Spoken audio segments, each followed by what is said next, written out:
Welcome back to Mid-Cap Radar. Well, even as we stand by for some important results, Ultratech Cement is expected to deliver results, and we expect the results will come sometime in the next couple of minutes. But Sonal, you've been tracking MRPL, that particular stock, under a bit of pressure today. Oh, yes. It's a big miss that we saw on MRPL this time around. The stock is down 7% as we speak. It was a revenue decline of 29% that came by. EBITDA was down 84% to come in at 180 crore rupees. Margins almost, actually more than halved on a quarter-on-quarter basis. Actually, we'll talk about MRPL in just a bit. Ultratech's numbers, they are flashing at the bottom of your screen. Net profit has come in at 2,226 crore rupees, which compares with a poll of 2,290 crore rupees. Largely in line, you have to say. It's a 70 crore difference that you're seeing right now. In terms of revenues, that too is a 400 crore rupee miss that we are seeing there. So it has come in at 21,200 crore rupees versus an expectation of 21,680 crore rupees. Yeah, 21,275 crore rupees. That is the revenue number. The expectation is that margins will be higher at 20.7%. We'll take a look at the margin number, calculate that EBITDA. Okay, so the EBITDA number is at 4,410 crore rupees. That is what being flashed right now. That compares with an expectation of 4,480 crore rupees. So that also looks largely in line. That would also suggest that the revenues lower than expectations, EBITDA largely in line with expectations. That would suggest that the margins would be better as well. But quickly, let's take a look at, okay, the margins are absolutely in line actually, 20.7% versus an expectation of 20.7%. In fact, we do have Nigel with us right here in the studio. Yeah. Nigel, what's your take? Well, the top line miss, I think, is because the volume growth is a little bit lower. I'm looking at it, the volume growth that they've said is coming higher by 9.7%. The street actually was expecting a double-digit number on that front. So that's one important parameter to look at, the volume growth actually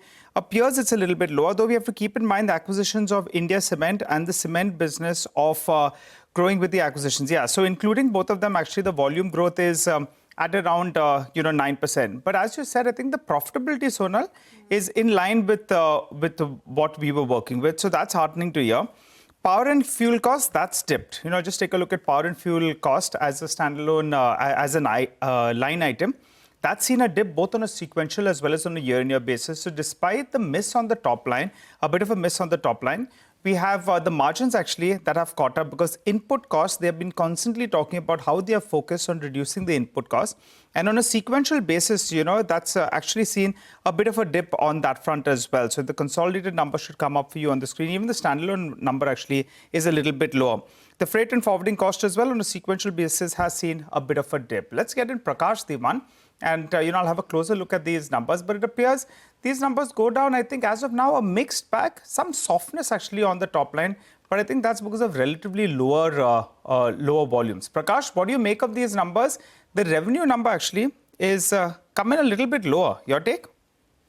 So I guess, there's lots that's happening in terms of assimilation with the acquired businesses that Ultratech is into. And remember, they've just got done with digesting the other acquisitions of the past. So, I think on a standalone basis, they'll probably be re-strategizing in terms of what parts of the new, aggregated business to focus on. But I think, Nigel, if you don't squibble about the volume, and this has happened after we saw JK Cement come up with some stellar volume, metrics.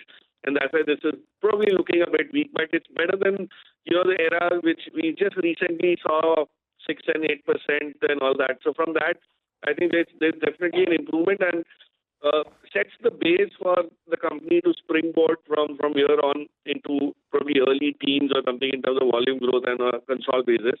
So I'm kind of okay with it. I know the market has high expectations from this name, but I find the numbers to be fairly in line. At least they managed to do the profit numbers in place because of the efficiencies on costs and all. So that's a heartening thing. Yeah, that's right. Prakash, so you would be a buyer into this dip?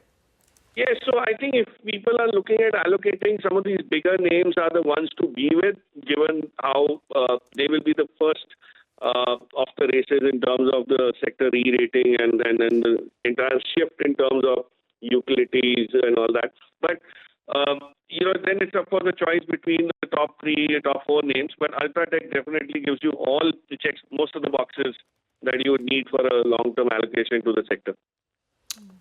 Okay, all right, Prakash, got that. So I think these numbers on the top line is a little bit soft, which is the reason why we're seeing a bit of a dip. I think they've given actually the presentation as well has just come up, so I'll just try to pull out a few details on that front. The EBITDA per ton number, they're saying that it's higher by around, at around 1,248. This, as per their calculation, it's higher by around 337 rupees on a per ton basis. So that's an important number that should come in at. And they've also mentioned actually the Q1 numbers has been restated for Kesoram. So that's it's included actually in the base here, which is an important clarification as well that they're giving. So that's why, in fact, you have the volume growth at close to around 10%. Otherwise, it would have been higher if it wasn't included. So they've restated the numbers for Kesoram, which is, an important factor. So I think we should get the volume number up for it. And the India Cements acquisition, well, that is included as well. So I think these numbers are actually par for the course, a bit of a mixed number with regard to the top line miss and the EBITDA number a little bit better. But we have Jyoti Gupta of Nirmal Bang Institutional Equities who joins us. Jyoti, what do you make of these numbers? You could quibble at that, but when the EBITDA number comes in more or less in line, a little bit better, you'll have to say that these numbers are pretty okay. Yeah, I anticipated, so if you look at my preview numbers, I've taken a console level of 9.6% YOY, and if you take India Cement's number, then goes to 18.7%. My beta is higher by, to 1248. And why these numbers are slight disappointment? Because of the Orissa market, where, the overall market has declined almost like 12% in FY25, and Q1 was again a washout by almost like a decline of 18%.